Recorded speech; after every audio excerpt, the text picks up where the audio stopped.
आनंदे दत्तात्रे देवदेव श्री सर्वज्ञ दासोपंत स्वामी महाराज की जय, सब संतन की जय, गो माता की जय, भारत माता की जय। सद्गुरु आनंद स्वामी महाराज की जय। आर्य सनातन वैदिक हिंदू धर्म की जय। जय जय रघुवीर समर्थ। एक छोटासा प्रसंग दत्तात्रेयांच्या सोबत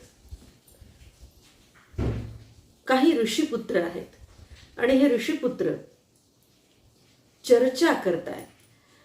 आपण जसं आज म्हणतो की संत साहित्य संमेलन आहे, की तत्वज्ञानावरती वाद आहे, वेदांच्या वरती वाद आहे. वाद म्हणजे भांडण नव्हे, चर्चा आहे, मार्मिक काही टिप्पणी आहे. आणि अशा प्रकारची सभा दासोपंत इथे वर्णन करतात आहे. आणि हे सगळे कुमार वयातले आहेत, कारण त्यांनी असं म्हटलंय की ऋषीपुत्र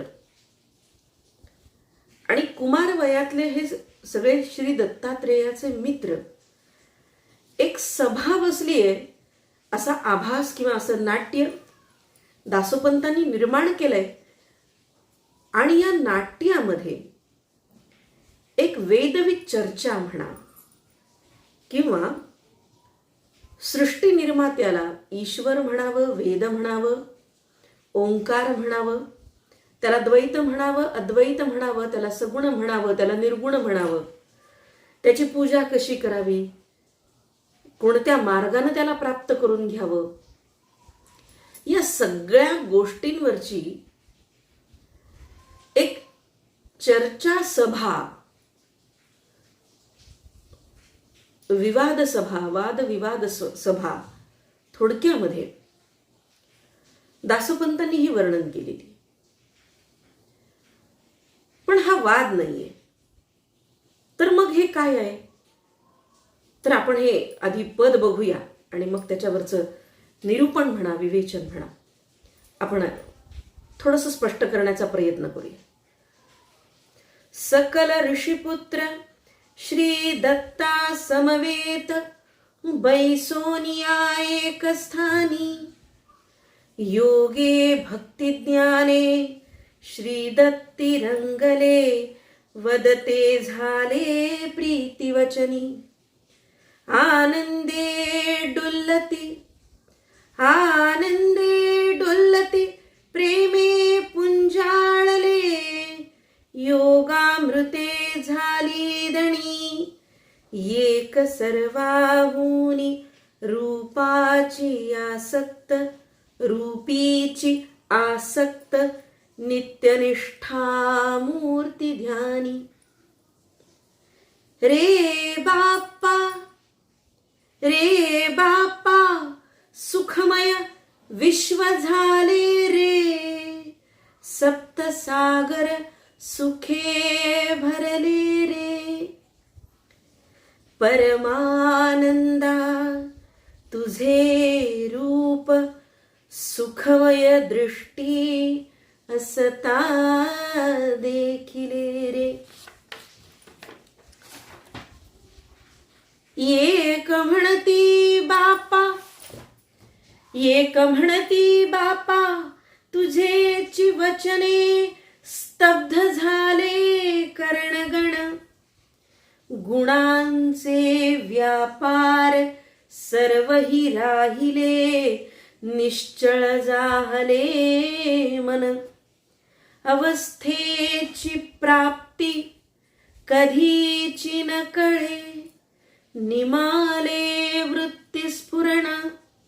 तुझा ठाई आम्ही कैसे मिसललो, जीवनी जैसे जीवन. एक म्हणती आम्ही आमुते जाणता, मी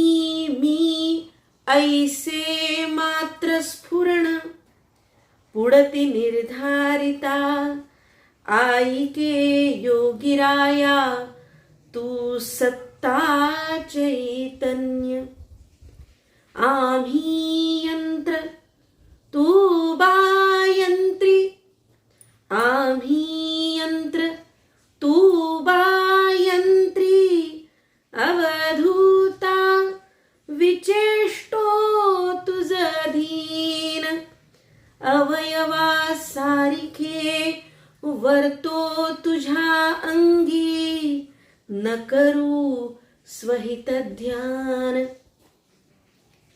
एक म्हणती देवा आम्ही प्रतिबिंबी बिंबलो तुझे न्यांशे सगुण निर्गुण स्वरूप तुझेची सकल आम्हा दुसरी गती नसे भजता गुणी गुण निर्गुणे वेगळिक काही नसे ऐसिया निष्ठा सेविता तू ते मा निवालो तव भक्ती रसे रे एक म्हणती आम्हा रूपची आवडे एक म्हणती आम्हा रूपची आवडे करू प्रत्यक्षत्वे ध्यान प्राणाहुनी प्रिय जीवासी आवडे सावळे कमळ नयन मनला चावले विवेकुन धरी नेणोबा आम्ही कवण तुझ वेगळे मनस कोठेची न घालू तुची विश्रांतीचे स्थान रे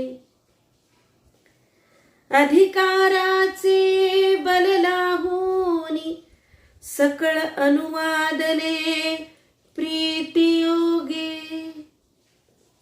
मस्तकी निज करू ठेवनी दिगंबरू मानितसे समान अवघे प्रीतियोगे गुणे अधिकारे संप्राप्ती नव्हे एकुएका मागे तथापि श्रीदत्ता सगुण भक्त प्रियो नित्यवर्ते दक्ष संगे नित्यवर्ते दक्ष संगे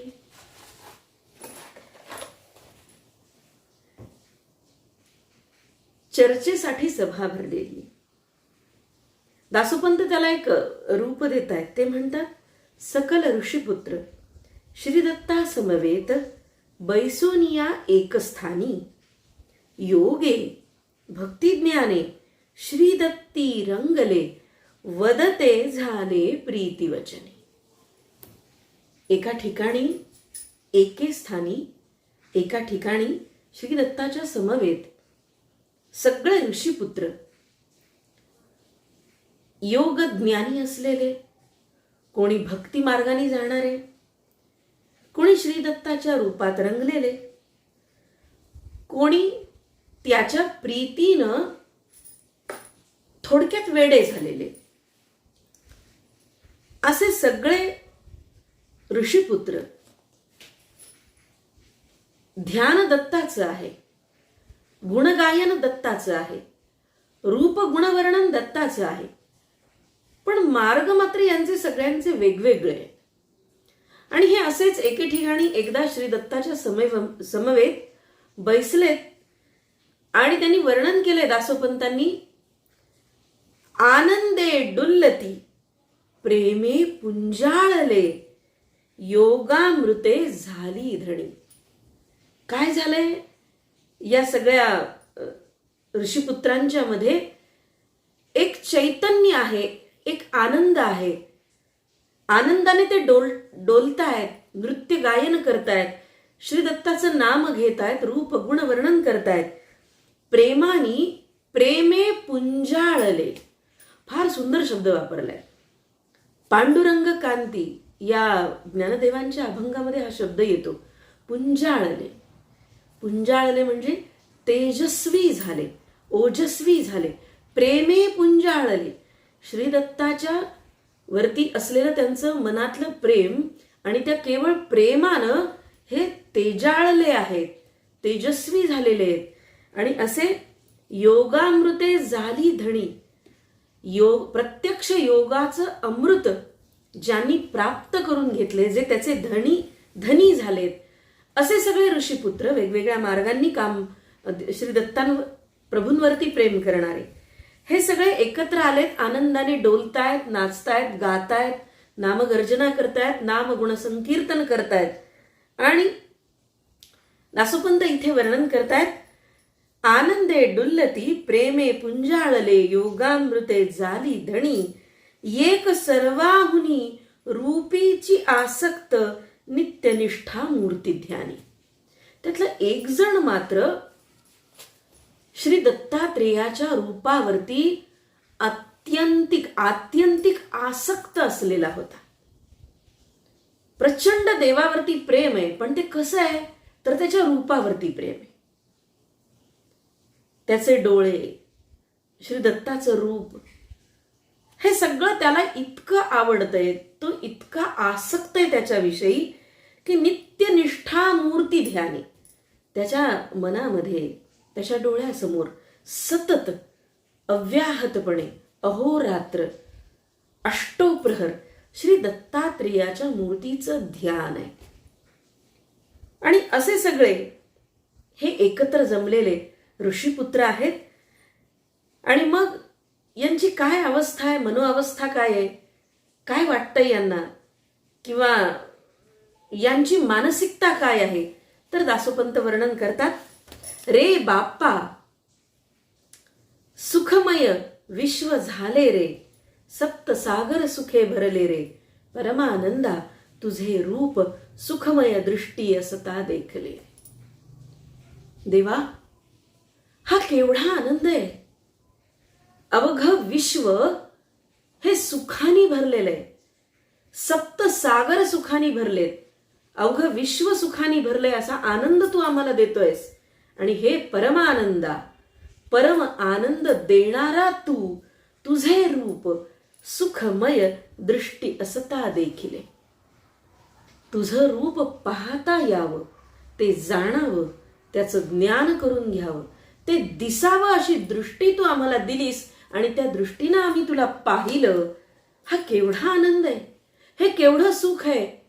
हे विश्व सुखानं भरून गेल्यासारखं आहे, सप्त सागर जणू काही सुखानं भरून गेलेत, अशी अवस्था आमची तू केलीयस. इतका आनंद आम्हाला होतोय. आणि मग या आनंदामध्ये हे सगळे एकत्र झालेले आहेत. आणि आता इथे संवाद सुरू झालाय. बघा, नाटक पुढे सरकते. आता आपण जे सुरुवातीचं बघितलं, ही सगळी नेपथ्य आणि संवाद निर्मितीच्या पूर्वीची प्रक्रिया होती, की त्या रंगपीठावरती काय अवस्था आहे, नाटक कसं सुरू होत आहे. तर नाटकाच्या पडदा उघडण्याच्या अगोदर असं म्हणूया आपण, की काय पडद्याच्या आत दिसलं पाहिजे, प्रेक्षकांना काय दिसलं पाहिजे आता या नाटकात. तर दासोपंत ही सुरुवातीची भूमिका वर्णन करतात, की ऋषीपुत्र दत्तात्रेयाच्या समवेत एका स्थानी बसलेले आहेत आणि आनंदाचा जल्लोष कल्लोळ प्रेमामृताचा वर्षाव सुरू आहे. आणि या परमानंदामध्ये सगळे ऋषीपुत्र नाहता आहेत. आणि रूपाचे आसक्त असलेले काही जण, त्यामध्ये एक जण आहे असं त्यांनी वर्णन केले, आणि त्याला प्रचंड देवाच्या रूपाचं आकर्षण आहे, आत्यंतिक आसक्ती त्या रूपाची आहे. आणि या परमानंदामध्ये डुंबत असताना, कल्लोळ करत असताना, पुंजाळले असताना तेज ओसंडून वाहत आहे यांच्यातून. योगामृताचे हे धनी झालेले आहेत. आणि असे हे सगळे जण ते असं म्हणतायत की बाबा श्री दत्ता, तुझं हे आम्हाला दर्शन झालं, जणू सगळं विश्व सुखानं भरलंय, सप्तसागर सुखानं भरलेत अशी आत्ताची परिस्थिती आहे आणि अशी आमची भावना आहे. आणि अशा प्रकारचं वातावरण दत्तात्रेयाच्या समवेत ऋषीपुत्रांची जी अवस्था आहे ते दासोपंत इथे वर्णन करतायत. आणि रंगमंचावरती सुरुवातीला हे दिसलं पाहिजे अशी भूमिका दासोपंतांची असावी. आता हे ऋषीपुत्र आणि दत्तात्रेय बसलेले आहेत आणि त्यांचं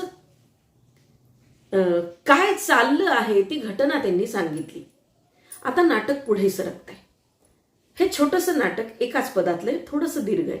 मी मगाशी पूर्ण पद म्हटलं. आता एकेकाचा संवाद सुरू होत आहे. बघा, एक म्हणती बाप्पा तुझे वचने स्तब्ध झाले करणगण, गुणाचे व्यापार सर्वही राहिले निश्चळ जाहले मन. अवस्थेची प्राप्ती कधीची न कळे, निमाले वृत्ती स्फुरण, तुझा ठाई आम्ही कैसे मिसळलो, जीवनी जैसे जीवन. आपल्या अवस्थेचं वर्णन हा एक जण करतोय. आपल्यात काय बदल झालाय किंवा आत्ता आपली काय अवस्था आहे त्या अवस्थेचं वर्णन एक ऋषीपुत्र करतोय. आणि तो म्हणतो, दासोपंत वर्णन करतात, एक म्हणती.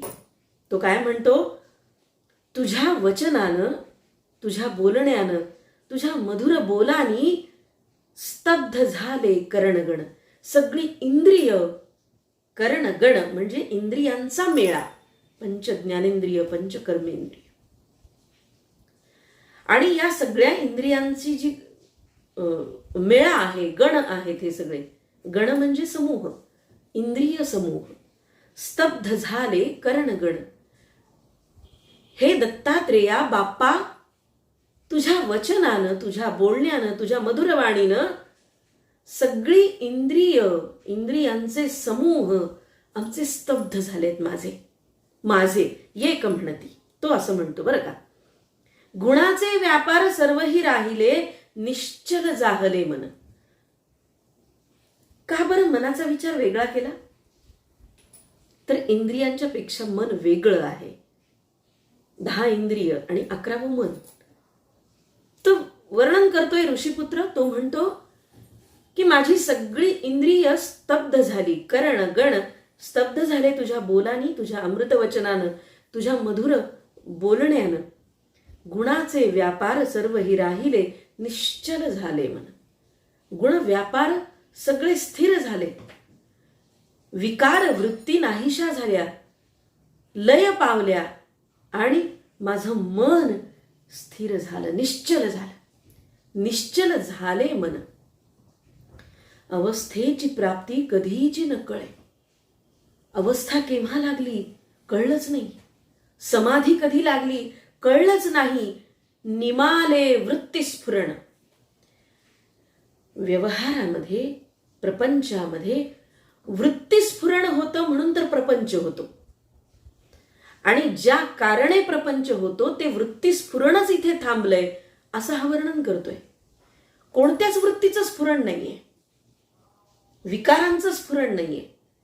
आणि ते सगळे विकार वृत्ती स्फुरण निमाले म्हणजे आसक्ती संपलीये. वृत्ती स्फुरण म्हणण्याचा थेट अर्थ जर सांगायचा झाला तर तो वासना, इच्छा, काही प्राप्तीची इच्छाच उरली नाही. वृत्ती स्फुरण निमाले. निमाले म्हणजे विनाश पावलं, शांत झालं, शमले, उदासीन झाले असंही म्हणता येईल. आणि वर्णन करतो तो स्वतःच्या अवस्थेचं. तुझ्या ठाई आम्ही कैसे मिसळलो, जीवनी जैसे जीवन. आणि देवा तुझ्यामध्ये आम्ही असं मिसळून गेलो की जसं पाण्यात पाणी मिसळून जावं. पाण्यामध्ये पाणी जर मिसळलं तर तांब्यातलं पाणी आणि ग्लासातलं पाणी जर एकत्र केलं तर तांब्यातलं पाणी कोणतं आणि ग्लासातलं किंवा पेल्यातलं पाणी कोणतं हे वेगळं करता येईल का? ते ओळखता नाही येणार वेगळं. ते एकजीव होऊन जातं. आणि हा ऋषीपुत्र वर्णन करतो, देवा तुझ्या ठाई आम्ही ऐसे विनटलो ऐसे मिसळलो असा शब्द असला पाहिजे. मिसळलो असं म्हटलं जातं. जीवनी जैसे जीवन, पाण्यामध्ये पाणी मिसळून जावं, एक जीव होऊन जावं, एक रूप होऊन जावं, तसा मी तुझ्यामध्ये. खरं म्हणजे तो आम्ही म्हणतोय, पण त्याची अवस्था तो वर्णन करतो. त्याच्यासारख्या सगळ्यांची, त्याच्या वृत्तीच्या सगळ्यांची तो वर्णन करतो की आम्ही तुझ्यामध्ये कसे मिसळून गेलो, जसं पाण्यामध्ये पाणी. हे आम्हाला कधी कळलंच नाही, आम्हाला लक्षातच आलं नाही. आता हे पहिल्याचं बोलणं संपलं, पहिल्याचं नाट्य संपलं. पुढे दासोपंत वर्णन करतात. एक म्हणती आम्ही आमुते जाणता मी ऐसे मात्र स्फुरण, पुढती निर्धारिता आईके योगिराया तू सत्ता चैतन्य. हा आता दुसरा बोलायला लागला. तो काय म्हणतो? एक म्हणती आम्ही आमुते जाणता मी ऐसे मात्र स्फुरण. आम्ही आम्हाला जाणून घ्यायला सुरुवात केली, अहमला जाणायला सुरुवात केली. अहम कोण आहे, मी कोण आहे, आणि मग मी कोण आहे हे शोधता शोधता, जाणता जाणता मी ऐसे मात्र स्फुरण. अहंकार बळावतोय हे लक्षात आलं, अहंकाराचं स्फुरण झालं. पुढती निर्धारिता आईके योगिराया तू सत्ता चैतन्य. पण जसा जसा अभ्यास पुढे केला आणि मग मनाचा निर्धार केला, आणि हे योगिराया तू ऐक, तू सत्ता चैतन्य आहेस, तूच सगळं करवतोस, आम्ही कोणी नाही. मी म्हणून जे स्फुरण होतं ते चुकीचं होतं, ते खोटं होतं, हे आमच्या लक्षात आलं. आम्ही करतो, मी करतो असं आम्हाला आधी वाटलं, पण मग पुन्हा लक्षात आलं निर्धारिता आईके, पुढती निर्धारिता आईके योगिराया.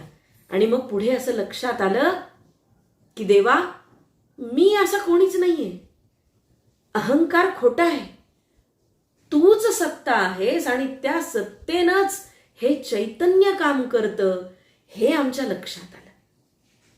तो पुढे म्हणतो आम्ही यंत्र तू बा यंत्री, आम्ही यंत्र तू बा यंत्री, अवधूता विचेष्टो तुझ अधीन, अवयवा सारिखे वर्तो, तुझ्या अंगी न करू स्वहित ध्यान.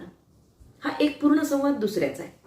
तो असं म्हणतो की आम्ही यंत्र. अभ्यास करता करता असं लक्षात आलं मी म्हणणं जे आपण इतके दिवस करत होतो ते किती चुकीचं आहे. अरे हे मी काही करतच नाहीये, हा माझा अहंकार होता. आणि लक्षात आलं की सत्ता नावाची जी गोष्ट आहे, जो करता आणि करविता आहे, तो तू आहेस. चैतन्याकडून जे काही घडवतोस, जे काही करवतोस, ते मला आतापर्यंत असं वाटत होतं की ते मी करतो. आणि मग माझ्या अभ्यासाने हे लक्षात आलं की देवा योगिराया, सत्ता आणि चैतन्य दोन्ही तू आहेस, यातलं मी काहीच नाहीये. आणि ते पुढे रूपकाने सांगतात देवा आम्ही यंत्र तू बा यंत्री.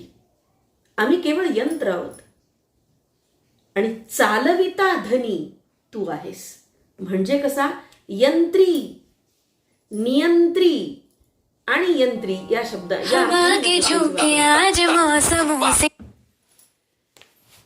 की देवा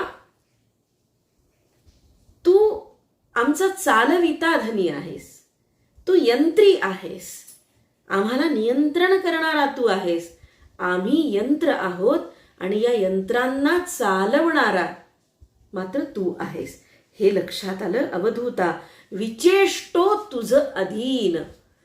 प्रत्येक हालचाल, प्रत्येक चेष्टा, प्रत्येक, मराठीत सांगायचं तर मुवमेंट, प्रत्येक गोष्ट ही आमच्याच्याने होतच नाहीये, तर ती तुझ्या अधीन आहे, हे तू करवतोस.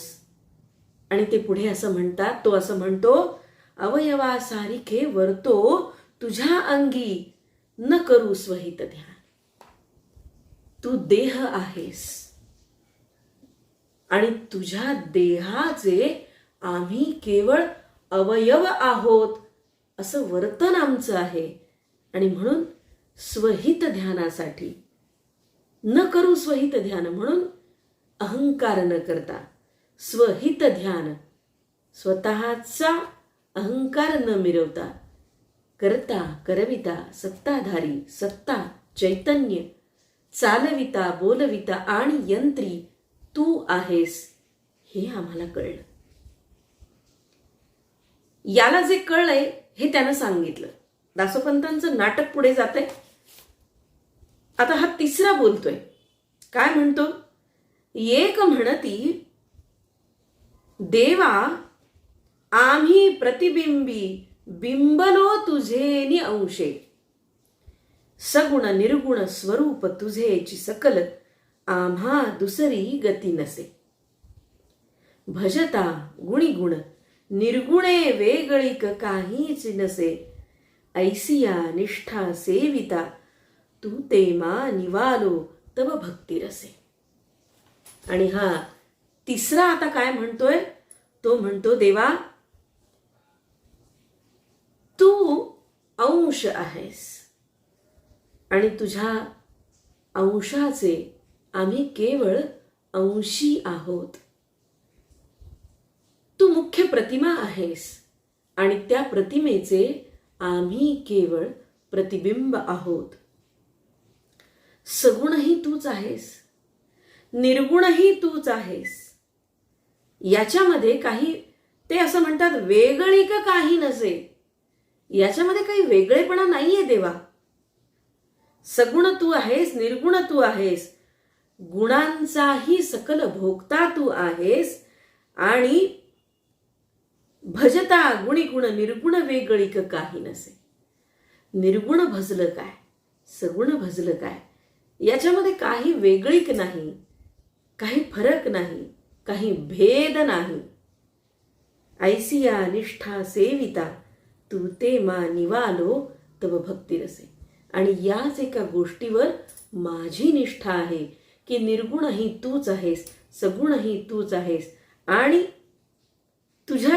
तुझ्यावरती केवळ भक्ती प्रेम करावं आणि भक्ती रसानं न्हावून निघावं. या भक्ती रसामध्ये रममाण व्हावं. निवालो भक्ती रसे. तापत्रयाचं शमन, शांत होणं, निवणं हे केवळ तुझ्या भक्तिरसानं घडलंय असं माझ्यामध्ये माझी अवस्था आत्ता आहे. आता चौथा पुढे बोलतो. नाटक पुढे सरकतंय. एक म्हणती आम्हा रूपची आवडे. आता हा वरचा असं म्हणाला होता तिसरा की मला सगुणही तूच भासतोस, निर्गुणही तूच भासतोस, मला वेगळं वाटत नाही, दोन्ही तूच आहेस, यावर माझी निष्ठा आहे आणि तुझ्यावर तुझ्या भक्तिरसामध्ये मी चिंब नाहतो आणि मन निवतं माझं. पण हा पुढचा काय म्हणतो बघा.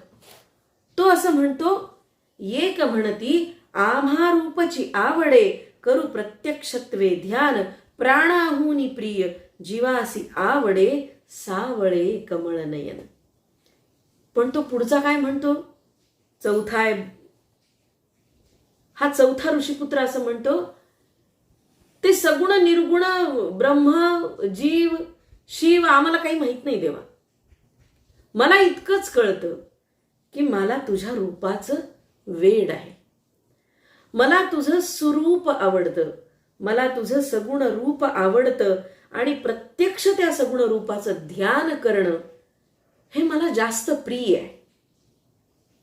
प्राणाहुनी प्रिय, अगदी स्वतःच्या प्राणापेक्षा अधिक मला तुझ्या रूपाचं ध्यान करायला आवडतं. विवेकून धरी, मला निरक्षीर विवेकाची गरज वाटत नाही. निर्गुण सगुण ब्रह्म शिव जीव मला काही विचार नकोय, मला तुझं रूप आवडतंय.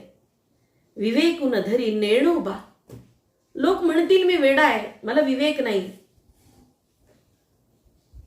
निर्गुण ब्रह्माच्या कडे सगुणातून जावं हे मला कळत नाही असं लोक म्हणतील, म्हणो बापडे, पण मला तुझं रूप आवडतं. विवेकुन धरी नेणोबा आम्ही कवण. आम्हाला कळत नाहीये आम्ही कोण आहोत आणि तू कसा आहेस. तुझं वेगळं मनस कोठेची न घालू तुझी विश्रांतीचे स्थान. आणि मला इतकंच कळतंय की तुझ्याशिवाय तुझं वेगळं आहे. तुझ्याशिवाय तुझ्या विना माझं मन हे मी दुसऱ्या कोणातही घालणार नाही, घालत नाही, रमवत नाही. कारण तूच माझ्या सकल विश्रांतीचं स्थान आहेस. तूच माझं आधाराचं स्थान आहेस. तूच निवास आहेस. तूच माझ्या विश्रांतीचं स्थान आहेस, शांतीचं स्थान आहेस. आता पुढे दासोपंत वर्णन असं करतात. अधिकाराचे बळ लाहोनी सकळ अनुवादले प्रीतियोगी. आता प्रत्येक जण हा प्रत्येक ऋषीपुत्र आपल्या अधिकाराच्या बळानं हे बोलतोय. आपल्या भक्ती मार्गानं, आपल्या ज्ञान मार्गानं, आपल्या योग मार्गानं जे त्यांनी प्राप्त केलंय त्या अधिकारानं हे सगळे बोलतायत. दासोपंत म्हणतात अनुवादले प्रीतियोगे. खरं म्हणजे हे सगळं प्रेमच आहे. हे दत्तावरचं प्रेमच आहे, पण वेगवेगळ्या शैलीनं ते प्रकटलंय, वेगवेगळ्या प्रकारांनी ते प्रकटलंय. अधिकाराचे बल लाहोनी सकळ अनुवादले प्रीतियोगे. मस्तकी निज करू ठेवूनी दिगंबरू मानितसे समान अवघी.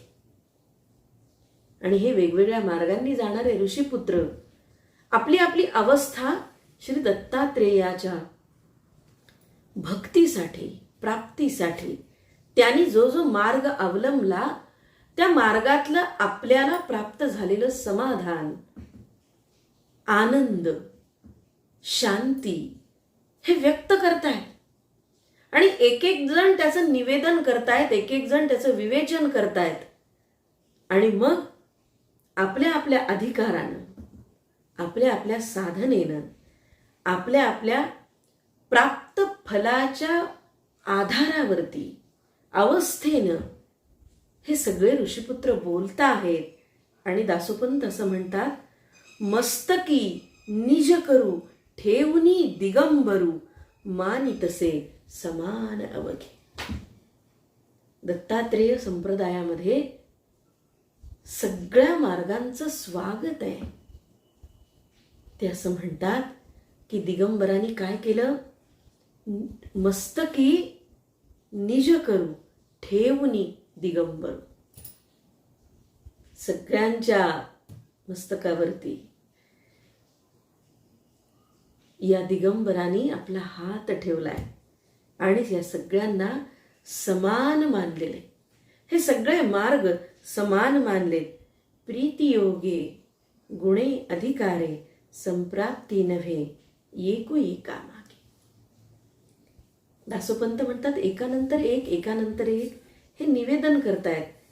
कुणी प्रीतीचं वर्णन करतंय, कुणी गुणांचं वर्णन करतंय, कुणी साधनेचं वर्णन करतंय. पण ते असं म्हणतात की हे सगळं जरी केलं तरी प्रेमाशिवाय या सगळ्या गोष्टींची संप्राप्ती नाही. तुम्ही योग करा, तुम्ही ज्ञान करा, कर्म करा, मार्ग कोणताही निवडा, पण त्या मार्गाच्या मुळाशी प्रेम सिंचन असलं पाहिजे. प्रेमाचा ओलावा असला पाहिजे, भक्तीचा झरा असला पाहिजे. प्रीतीचा मूळ झरा असल्याशिवाय, ओलावा असल्याशिवाय कोणत्याही मार्गाने जाल, पण जर प्रीती नसेल तर तुम्हाला हा योगीराज भेटायचा नाही. तथापि श्री दत्ता सगुण भक्त प्रियू नित्यवर्ते दक्ष संगे. इथे दासोपंत संप्रदायाचा विचार मांडतात. मी मुद्दाम हा आज इथे उल्लेख करेन. काही पदांच्या मध्ये दासोपंतांनी दक्ष संप्रदायाविषयी फार संक्षिप्त आणि सूचक असे उल्लेख केले आणि इथे स्वरूप संप्रदायाचा उल्लेख मला जास्त महत्वाचा वाटतो. दक्ष संप्रदाय दत्तात्रेयाच्या उपासनेमध्ये काय दाखवतो, काय अस्तित्व ठेवतो, त्याचं स्वरूप काय आहे, तर सगुण रूपाची पूजा, सगुणाची पूजा ही महत्वाची आहे दक्ष संप्रदायामध्ये. ते असं म्हणतात, सगुणू भक्तप्रियू नित्य वर्ते दक्ष संगे, असा स्पष्ट उल्लेख शेवटच्या ओळीमध्ये दासोपंतांनी केलेला आहे. आणि दासोपंत स्वतःचा संप्रदाय दक्ष संप्रदाय सांगतात. याच्यावरती मी वेगळं व्याख्यान दिलेलं आहे, अनेकदा विवरणही केलंय. ज्या ज्या पदांच्या मध्ये दक्ष संप्रदायाचा उल्लेख दासोपंत करतात त्याचं संक्षिप्त विवेचनही अनेक इतस्ततः विवेचन करताना मी केलेलं आहेच. पण या पदामध्ये हे आवर्जून नमूद करण्यासारखं आहे किंवा ही गोष्ट नोंदवण्यासारखी आहे की विविध मतसंप्रदायांची चर्चा इथे सुरू आहे. बरं, ही मतसंप्रदायांची चर्चा कोणती आहे? तर ती शैव वैष्णव आहे का, द्वैत अद्वैत आहे का? नाही, मुळीच नाही. तर मग ही चर्चा काय चालली आहे?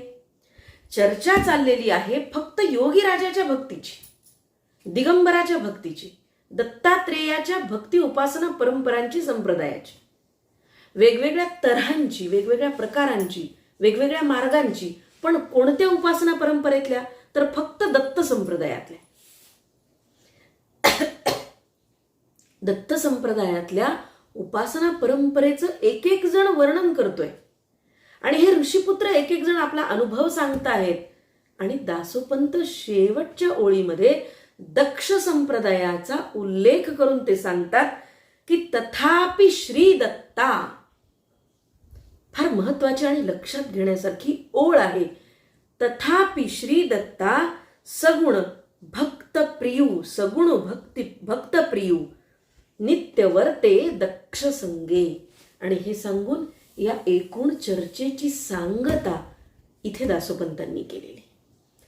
एका पदाचाच हा छोटासा प्रसंग असला पाहिजे ज्याच्यामध्ये 4-5 ऋषीपुत्र बोलत आहेत आणि सुरुवातीचं एक निवेदन, जसं नाटकात कंसामध्ये नेपथ्याची बाजू सांगितलेली असते, नेपथ्याचं वर्णन केलेलं असतं, त्याप्रमाणे ते विवेचन येतं आणि पुढे संवाद सुरू होतो. हे ऋषीपुत्र बोलतायत की दत्त प्राप्तीसाठी, दत्त श्री योगीरायाच्या प्राप्तीसाठी ते वेगवेगळ्या मार्गाने जातात आणि त्यांना कसं वाटतंय, काय भावना आहे, काय अवस्था आहे, साधना काय आहे. आणि ते आपली अवस्था सांगतायत, आपल्या मनाची अवस्था सांगतायत, आपल्या देहाची अवस्था सांगतायत. आणि शेवटी स्वरूप संप्रदाय, रूप संप्रदाय, सगुण संप्रदाय, जो दक्ष संप्रदायाचा उल्लेख दासोपंत या ठिकाणी करतात, मला वाटतं तो अधिक महत्वाचा आणि माझ्या संशोधनातला. आत्तापर्यंत सगळ्यांनी दासोपंतांना वेगवेगळ्या संप्रदायाचं ठरवलं, पण मी ही गोष्ट मला सांगायला खूप आनंद आणि अभिमानही वाटतो की माझ्या गुरुजींनीही मला जेव्हा त्यांना हे सांगितलं की मला असं वाटतंय, मी हे नोंदवू का, की मला हे आत्तापर्यंत सगळ्यांनी नोंदवलंय त्यापेक्षा निराळं माझं मत आहे. आणि 100 वर्षापर्यंत दासोपंतांचा अभ्यास झाला पण ही गोष्ट कोणी मांडली नाही आणि मला ती आज मांडायची आहे.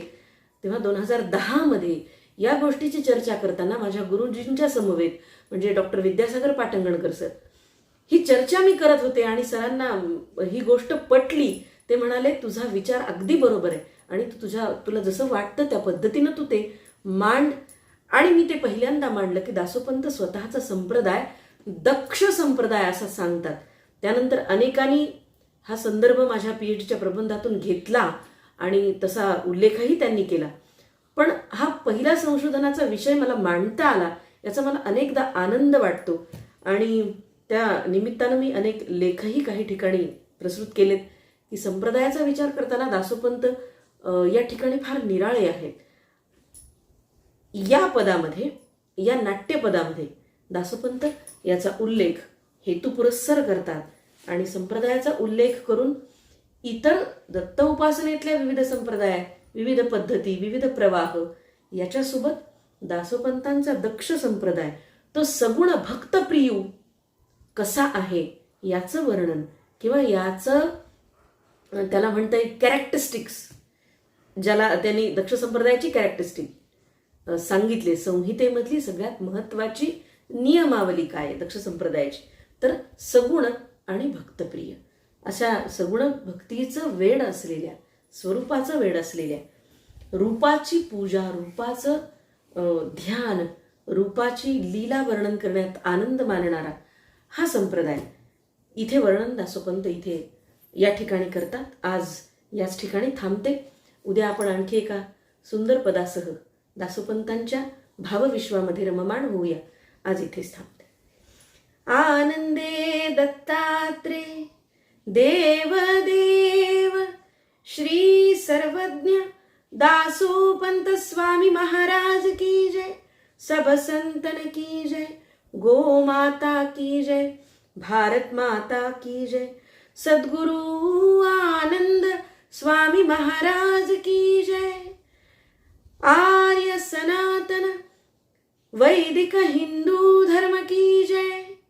जय जय रघुवीर समर्थ. धन्यवाद.